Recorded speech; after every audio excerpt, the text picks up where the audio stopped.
intisari mandat yang saya terima dari MPRS ialah membangun bangsa, nation building, dari kemerosotan zaman kolonial untuk dijadikan satu bangsa yang berjiwa, yang dapat dan mampu menghadapi semua tantangan. Satu bangsa yang merdeka dalam abad ke-20 ini. Itulah intisari pokok daripada mandat MPRS kepada saya. Sesungguhnya toh bahwa membangun satu negara, membangun ekonomi, membangun teknik, membangun pertahanan adalah pertama-tama dan pada tahap utamanya membangun jiwa bangsa. Bukankah demikian? Sekali lagi, bukankah demikian? Tentu saja keahlian adalah perlu. Kemerdekaan yang tercantum dalam pembukaan Undang-Undang Dasar 1945 dan yang masih harus kita wujudkan dengan lebih baik. Tujuan itu yang juga diingatkan dalam Kode Etik Wartawan Indonesia adalah mencerdaskan kehidupan bangsa. Kecerdasan kehidupan bangsa tidak dapat dicapai dengan pendidikan semata-mata atau hanya dengan memberikan kepada masyarakat fasilitas pengajaran. Lebih dari itu, kecerdasan hanya mungkin dikembangkan secara terus-menerus di segala bidang kehidupan dengan memberikan wawasan kepada masyarakat untuk menemukan makna dari setiap segi kehidupan yang dihadapinya. Jelaslah bahwa pers merupakan salah satu lembaga yang paling penting dalam proses pencerdasan ini. Hal ini hanya mungkin terlaksana jika pers memahami tanggung jawab profesionalnya dan mencapai tujuan tadi. Dengan harapan dan ajaan tadi, saya sampaikan ucapan selamat kepada seluruh jajaran pers nasional yang hari ini genap usia setengah abad. Tingkatkanlah selalu profesionalisme, idealisme, dan realisme dalam mengembangkan tanggung jawab moral. Itu tugasnya. Untuk hal itu dia butuhkan mata uang. Mata uang itu harus dicetak, dibuat oleh sesuatu organisasi yang tidak ada kaitannya dengan kekuasaan. I have to stop, I have to make short. Nanti tanya aja ya. Tanya aja, jadi saya stop aja mengenai game itu. Karena ini lama, ini 10 menit. Ini Ibu Dewi ya, itu seperti dia beli kayak anak saya saja. Karena mereka waktu muda ikut dengan saya kan. Nah jadi yang berani, tadi saya bilang yang berani mengatakan you have 10 minutes, hanya 2 ibu. Satu namanya Ibu Ainun, satu Ibu Dewi. Yang lain gak berani. Anak saya sendiri gak berani. Tapi ini berani. It's okay. Ya, tapi ya terima kasih. Boleh ya? Jadi saya mau sampaikan deh. Saya sampaikan sama mereka, waktu itu Bank Indonesia. Karena Bank Indonesia adalah suatu organisasi yang harus memberi garansi bahwa pemerintah atau rakyat Indonesia memanfaatkan sesuatu yang namanya uang yang berkualitas tinggi. Kualitas berarti nilainya tidak turun, tidak naik. Saya bisa merencanakan long term dengan angka-angka tersebut. Saya bisa memperhitungkan menjadi lebih predictable. Satu, panjang itu. Saya bilang ini singkatannya kesimpulan, saya diskusi sekitar itu. Sekarang, dia bilang, wah ini itu membebaskan pers. Nah, enggak. Kenapa? Saya baru tahu waktu Pak Harto lengser, itu saya dapat laporan ya, dari 4 angkatan. Dari Pangap, dari Menteri Dalam Negeri, Menteri Luar Negeri, dari keluarga besar Golkar, dari pimpinan MPR, dari pimpinan DPR, 10. Masukannya itu tidak satu match. Bingung dong. Saya bilang, bingung. Biasanya kalau saya dapat itu, saya baca, langsung diskusi, Bu Dewi tahu. Yang kerja saya tahu. Dan di kamera saya bilang gini. Di laporannya. Semua masalah tim-tim pun saya selesaikan begitu. Selesai. Ini gimana semua? Saya pusing. Jadi marah itu. Masa saya sebelum kirim kok nggak dijawab? Biasanya cepat sekali. Saya panggil sini. Lihat nih. Nggak ada yang aneh. Jadi bagaimana jawabnya? Itu saya bilang sama waktu itu bukan bin, namanya Bakin. Kabatinnya. Wah, gilanya Pak Adi canggih sih. Pakai komputer semua. Langsung di-scan, langsung bisa lihat. Kita susah, Pak. Ya soalnya. Jadi saya nggak bisa. Terus saya bilang, bagaimana ya? Saya tidak tahu siapa yang benar. Karenanya saya merasa bersyukur Tuhan Yang Maha Esa telah memberikan kepada kita keragaman sangat besar dalam beragama, dalam berbudaya, dalam berasal usul etnis, dalam berbahasa, dan sebagainya. Atas dasar itulah saya mengucapkan selamat kepada Anda semua dengan forum ini.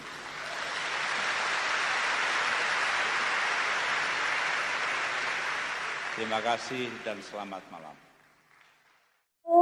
Serius yang mau membedah diri sampai di ujung sana akhirnya ditemukan seperti karena keberagaman tuh bukan urusannya masalah suku bangsa dan sebagainya, seluruh pekerjaan kita, seluruh hal yang sedang berjalan dengan dinamika yang keras di Republik ini. Mau diapakan Republik ini? Seperti tadi, siapa yang menyinggung presidential threshold? Aneh kalau buat saya, ini sedikit bicara politik. Kenapa sih kita nggak berpikir logik? Ini kan yang saya bilang, banyak sekali dari bangsa ini itu apa mohon dengan segala hormat dan maaf saya, ini apakah akibat penjajahan 350 tahun sehingga mentally kita ini karena tadinya menjadi rakyat terjajah itu tidak bisa menerima yang namanya musyawarah untuk mufakat. Kita mau bicara Pancasila, sekarang masih ada orang yang sepertinya tidak setuju Pancasila. Lah monggo, tapi tidak usah maki-maki orang. Datang saja, mari kita debat. Objektif, kalau sudah subjektif kan lalu akhirnya pokoknya, ya sudah berhenti. Tetap tidak bisa dipertemukan perbedaan-perbedaan yang ada. Padahal perbedaan itu adalah milik kita. Itulah tadi disebutkan mengelola keberagaman, meneguhkan keindonesiaan. Gimana mau meneguhkan kalau mengelolanya aja dengan cara musyawarah mufakat tidak bisa? Tidak bisa. Saya ngomong begini, di dalam benak mungkin disegini orang. Ada yang bilang, nggak setuju saya sama Bu Mega. It's okay, boleh. Tapi rasional. Dapat memberikan juga argumentasi. Itu juga yang objektif, yang logik. Sekarang saya bilang, kalau negara kita pecah, itu lihat aja nih.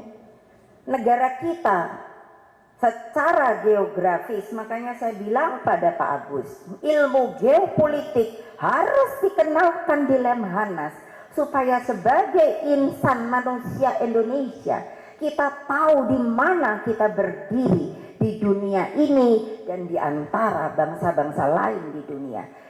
Kita ini tanah air, tidak tanah atau air saja, tanah air. Apa artinya? Beda. Terbesar di dunia, kepulauan terbesar di dunia. Jepang kalah,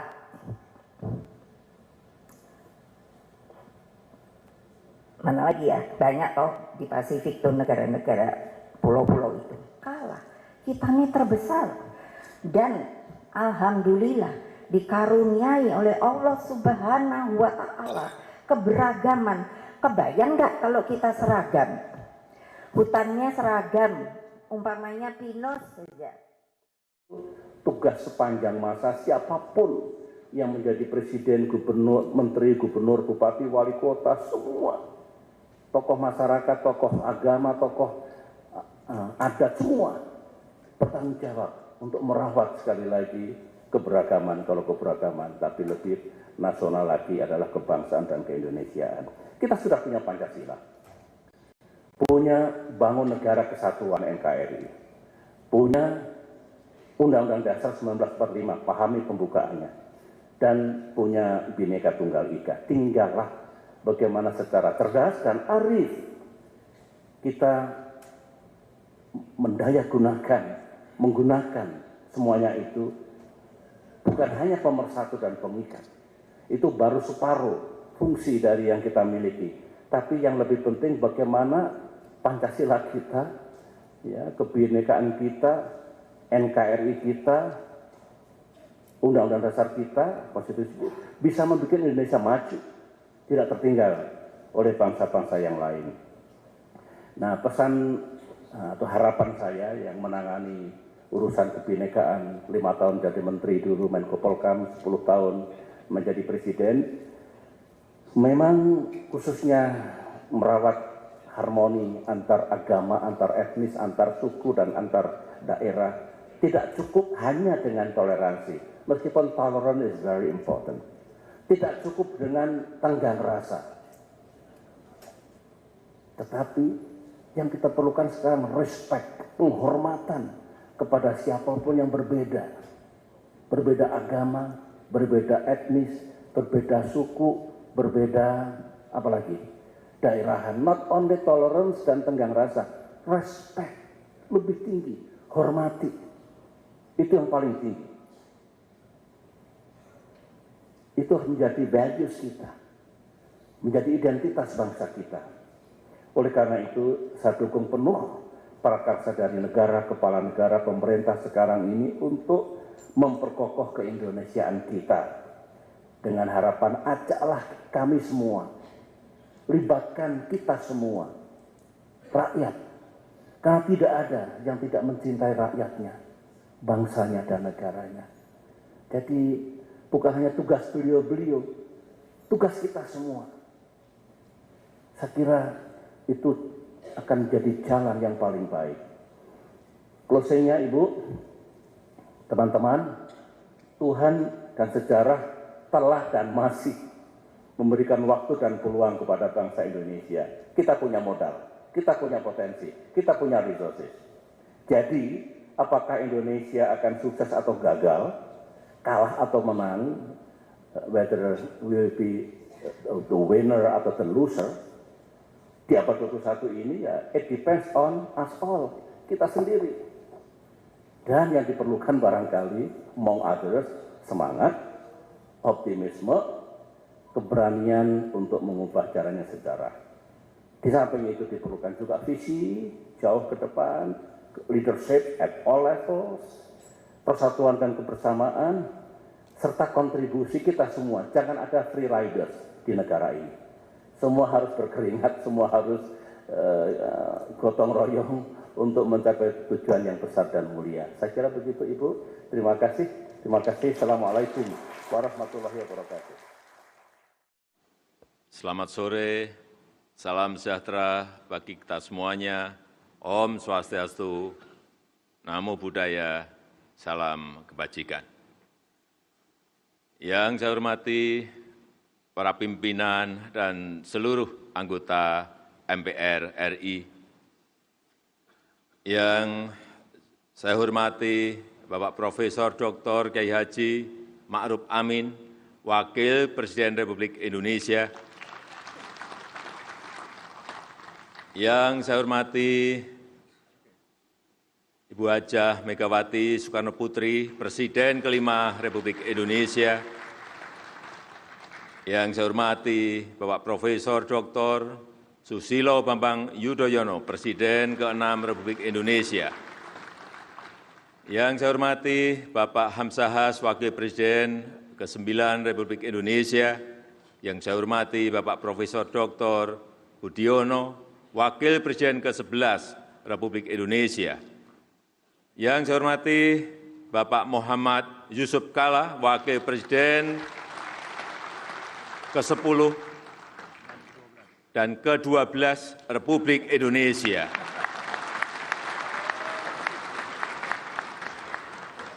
Yang mulia, yang saya hormati Kepala Negara dan Pemerintahan serta utusan khusus dari negara-negara sahabat. Yang saya hormati para pimpinan lembaga tinggi negara, dan tentu saja sahabat baik saya, Bapak Prabowo Subianto dan Bapak Sandiaga Uno, para tamu yang saya hormati, Bapak Ibu, saudara-saudara sebangsa dan setanah air. Mimpi kita, cita-cita kita di tahun 2045, pada 1 abad Indonesia merdeka, mestinya, insya Allah, Indonesia telah keluar dari jebakan pendapatan kelas menengah. Indonesia telah menjadi negara maju dengan pendapatan menurut hitung-hitungan 320 juta rupiah per kapita per tahun, atau 27 juta per kapita per bulan. Itulah target kita. Itulah target kita bersama. Mimpi kita di tahun 2045, produk domestik bruto Indonesia mencapai 7 triliun US dollar. Dan Indonesia sudah masuk ke 5 besar ekonomi dunia dengan kemiskinan mendekati 0%. Kita harus menuju ke sana. Kita sudah hitung-hitung, kita sudah kalkulasi. Target tersebut sangat masuk akal dan sangat memungkinkan untuk kita capai. Namun, semua itu tidak datang otomatis, tidak datang dengan mudah. Harus disertai kerja keras, dan kita harus kerja cepat, harus disertai kerja-kerja bangsa kita yang produktif. Dalam dunia yang penuh risiko, yang sangat dinamis, yang sangat kompetitif, kita harus terus mengembangkan cara-cara baru, nilai-nilai baru. Jangan sampai kita terjebak dalam rutinitas yang monoton. Harusnya inovasi bukan hanya pengetahuan. Inovasi adalah budaya. Ini cerita sedikit. 5 tahun yang lalu, tahun pertama saya di istana, saya mengundang pejabat dan masyarakat untuk halal bihalal. Protokol meminta saya untuk berdiri di titik itu. Saya ikut, tahun pertama saya ikut. Tahun kedua, ada halal bihalal lagi. Protokol meminta saya berdiri di titik yang sama, di titik itu lagi. Langsung saya bisik-bisik, saya bilang ke Menseknek, Pak, ayo kita pindah lokasi. Kalau kita tidak pindah, ini akan menjadi kebiasaan di titik itu lagi. Dan itu akan dianggap sebagai aturan.